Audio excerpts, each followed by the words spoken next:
NR India news में आपका स्वागत है। मैं अनामिका, दिन भर की बड़ी खबरों के साथ। नमस्कार। जगदीशपुर भोजपुर से सुधीर मालाकार की रिपोर्ट। परोपकारी सभा सिंघाड़ा महुआ वैशाली द्वारा प्रयागराज कुंभ यात्री बाबू वीर कुंवर सिंह की संग्रहालय दर्शनार्थ के लिए भोजपुर जिले के जगदीशपुर पहुंची, जहां पर सभी ने बाबू वीर कुंवर सिंह के ऐतिहासिक स्थल को देखा। उसके बारे में परोपकारी सभा के संयोजक ज्ञान ज्योति गुरुकुलम के निदेशक अजीत कुमार ने ऐतिहासिक बातें बताई, जिसे सुनने के बाद रोंगटे खड़े हो गए। आइए आप सभी को बाबू वीर कुंवर सिंह के ऐतिहासिक स्थल का दर्शन कराते हैं। नमस्कार साथियों, अभी हम उपस्थित हैं भारत के महान स्वतंत्रता सेनानी बाबू वीर कुंवर सिंह की जन्मस्थली जगदीशपुर में, जहां से आपको सीधे हम जगदीशपुर के धरोहर को आपको दिखाने का प्रयास करेंगे। ये सामने जब बाबू वीर कुंवर सिंह की आदमकद प्रतिमा बनी हुई है और सामने बाबू वीर कुंवर सिंह स्मृति संग्रहालय है, इसे आप देख सकते हैं। बड़ा खूबसूरत जगह संजो कर रखा गया है और ये पार्क है जहाँ पर सैलानी लोग आते हैं। आकर यह जो देख सकते हैं ये जगदीशपुर के बाबू वीर कुंवर सिंह पार्क है, जहाँ पर बहुत सारे लोग इकट्ठा हैं।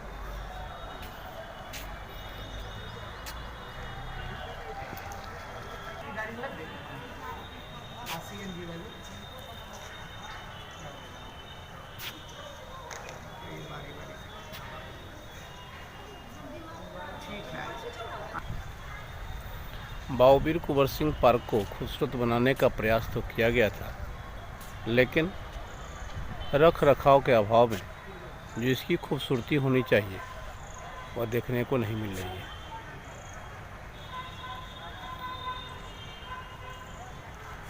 जैसा मानो यहाँ की प्रशासन की जो व्यवस्था होनी चाहिए, साफ सफाई, पानी या अन्य प्रशासनिक व्यवस्था होनी चाहिए, वह देखने को नहीं मिल रही है।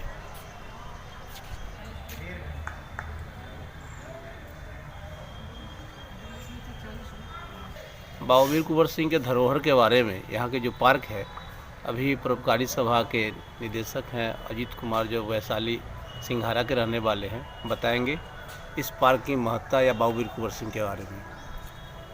हम लोग अभी बिहार के आरा जिले के जगदीशपुर गांव में बैठे हैं और ये वही जगह है जिस जगह से बैठ के बाबू वीर कुंवर सिंह न्याय करते थे।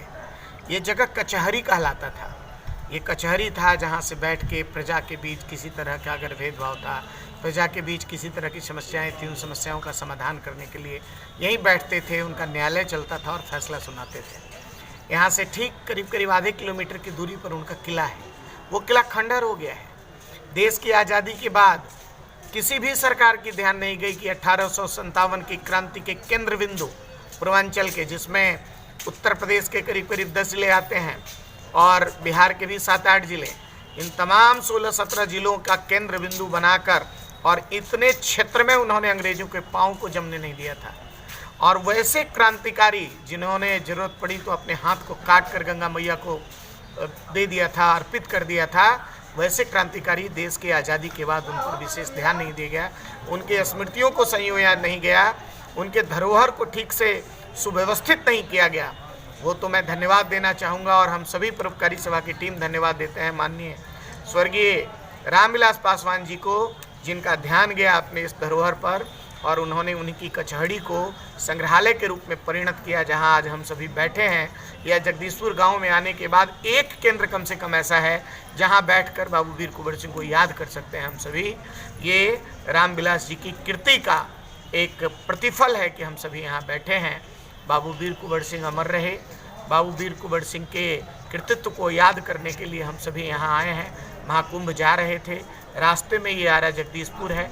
मैं आपके माध्यम से तमाम अपने ऐसे लोगों को भी आग्रह करूंगा कि इस धरोहर ऐसे जगह पर जहां से 1857 की क्रांति का केंद्र धूरी रहा ये जगह, यहाँ निश्चित रूप से आवें और आकर इस स्थान के मिट्टी को अपने माथे से लगाकर अपने पूर्वजों को याद करें और संकल्प लें कि आने वाले समय में आने वाली पीढ़ियों को हम बाबू वीर कुंवर सिंह की तरह वीर बनाएं। धन्यवाद। है लोहे का पुराना, बस ऐसा ही है, कोई विशेष कुछ है नहीं, लेकिन आज बड़ी संख्या में कुंभ यात्री जो कि कुंभ यात्रा में हैं, यहाँ घूमने के लिए आए हैं, उनका भी दीदार आप कर लें।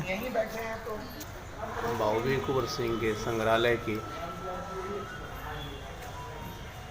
बनाए गए चित्र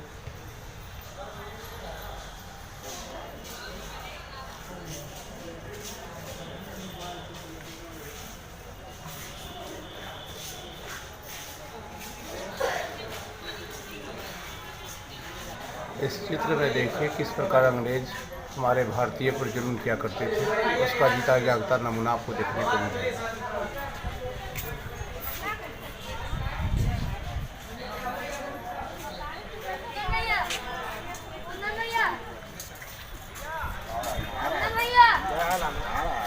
अंग्रेजों के पांव को जमने नहीं दिया जब तक रहे तब तक। उन्होंने अपनी सेना गठित की और उस सेना के माध्यम से, उस सेना में सभी लोग थे और उस सेना के माध्यम से इस 12-15 जिलों में अंग्रेजों के वो दांत खट्टे किए कि अंग्रेज इस जिले में घुसने से थर थर कांपता था। इतने वीर बाकुड़ बहादुर थे। और जब वे इस लड़ाई, इस अभियान को कर रहे थे तब उनकी उम्र 80 वर्ष की थी। ये भी एक आश्चर्यजनक बात है। आज 80 वर्ष की उम्र में लोग खाट पकड़ लेते हैं, 60 साल के बाद ये मान लेते हैं कि अब हम कुछ करने लायक नहीं रह गए। और 80 वर्ष की उम्र में ये क्रांति, उन्होंने सतत क्रांति चलाई और चारों तरफ इलाके में लोगों को जागरूक किया और खुद सेना गठित करके छापामार युद्ध करते थे। लोग कहते हैं, जैसे छत्रपति शिवाजी महाराज के बारे में आप सभी सुने होंगे ना, छापामार युद्ध। जब सेना अपनी कम होती है और दुश्मन की सेना ज्यादा होती है तो छापामार युद्ध काम आता है।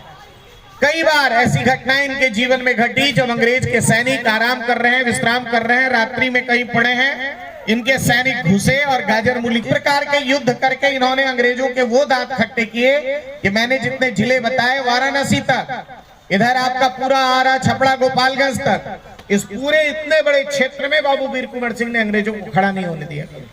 जब तक वो जिंदा रहे तब तक। सहृदय कितने व्यक्ति थे, एक छोटी सी कहानी इनकी बताता हूँ। एक बार जमींदार थे। ये जो कचहरी आप देख रहे हैं ना, ये जो संग्रहालय अभी आप देख रहे हैं, बाबू वीर कुंवर सिंह स्मृति संग्रहालय, ये उनकी कचहरी थी। उनका घर यहाँ से आधे किलोमीटर की दूरी पर है, जो खंडर हो गया है, वहां कोई जाता नहीं है। और ये कचहरी थी, यहाँ बैठ के जमींदार थे वे, और यहाँ बैठ के अपने प्रजा की समस्याओं का समाधान किया करते थे, फैसला सुनाया करते थे, न्याय किया करते थे। कोर्ट था उनका ये। बाद में देश आजाद हो गया, लेकिन इतने बड़े महापुरुष जो 1857 की क्रांति की मुख्य केंद्र बिंदु थे उत्तर भारत में, इतने बड़े महापुरुष के इतने बड़े त्याग, समर्पण, बलिदान के प्रति सरकार कभी आग्रही नहीं हुई। वो तो कल्याण मनाइए, हम धन्यवाद देना चाहते हैं आप सभी के माध्यम से। आदरणीय रामविलास पासवान जी स्वर्गीय हो गए, उनको, जिनका ध्यान इस तरफ गया और उन्होंने उनके इस कचहरी को संग्रहालय में तब्दील कराया। और आज उनके नाम पर जब जगदीशपुर आप आएंगे, इस गांव में आएंगे जिस गांव ने उनको जन्म दिया था, ये वीरों की धरती है। इस वीर की धरती को हम प्रणाम करते हैं। इस माटी को, आप सभी को भी इस माटी को उठा के चंदन तिलक करना चाहिए। इस माटी ने उतने वीर सपूत को जन्म दिया। उनकी स्मृति में यही मात्र एक जगह बच गया है जहां लोग आके उनको याद करते हैं, 1857 की क्रांति को याद करते हैं। आप ध्यान रखिए। सहृदय कितने थे मैं बताता हूँ। जमींदार परिवार के थे। एक बार बगल की गांव में गए, होली का वातावरण था, होली रथ से जा रहे थे तो सभी गांव की वो औरतें, सभी महिलाएं, बेटियां, सब उनको रंग गुलाल ऐसा उड़ा रही थी, पड़ा रही थी और सब लोग उनके साथ होली खेल रहे थे। जब होली खेल रहे थे तो रथ पर से उनकी एक नजर पड़ी कि एक दूर खड़ी महिला मुझे रंग गुलाल नहीं लगा रही है या मेरे तरफ आग नहीं है, वो घूंघट किए हुए चुपचाप खड़ी है। तो उन्होंने एक अपने सिपाही को बुलाया, पूछा कि वो महिला वहां क्यों खड़ी है, कोई कारण है क्या कि वो रंग गुलाल नहीं उड़ा रही है, वो दुखी है क्या हमसे? तो वो उनके सिपाही जो थे वो गए, उस माता से पूछा कि आप क्यों नहीं इनको रंग गुलाल लगा रही हैं, सब लोग लगा रहे हैं, सब लोग उड़ा रहे हैं। तो वो महिला का जवाब था कि मेरा नैहर जगदीशपुर गांव में है तो इस नाते वो हमारे भाई चचा हैं, तो भाई चचा से होली कैसे खेलें? ये बात सिपाही आके उनको कहा, उन्होंने उस महिला को बुलाया और उनके खोइछा में 51 बीघा जमीन दी। कहा कि 51 बीघा जमीन इस बहन के बेटी के खोइछा में मैं आज देता हूँ, घोषणा करता हूँ। वो जमींदार थे, ऐसे सहृदय व्यक्ति थे बाबू वीर कुंवर सिंह। 51 गांव उन्होंने दे दिया। सोचिए, ये बीघा में बोल रहा था, मेरी जानकारी क्षमा प्रार्थी हूँ। कैसे वीर वाकुरे थे और कितने सहृदय और कितने हृदय के उदार व्यक्तित्व इनका था, जरा एक बार सोचिए आप सभी। तो इतने बड़े वीर महापुरुष के इस माटी में, जिस माटी ने उनको जन्म दिया, इस माटी को आप सभी को प्रणाम करना चाहिए। इस माटी को उठा के चंदन तिलक करना चाहिए और संकल्प लेना चाहिए। हम सभी धार्मिक यात्रा में निकले हैं, लेकिन धार्मिक यात्रा, भारत की धार्मिक यात्रा में भी साहस, निर्भीकता और वीरता छुपी है, त्याग, बलिदान और समर्पण छुपा है, वैज्ञानिकता छुपी है। इस क्रम में आज हम सभी सौभाग्यशाली हैं। इतने बड़े ऐतिहासिक धरोहर गांव में हम सभी को आने का अवसर मिला है। आप सभी सौभाग्यशाली हैं। इतने बगल के जिले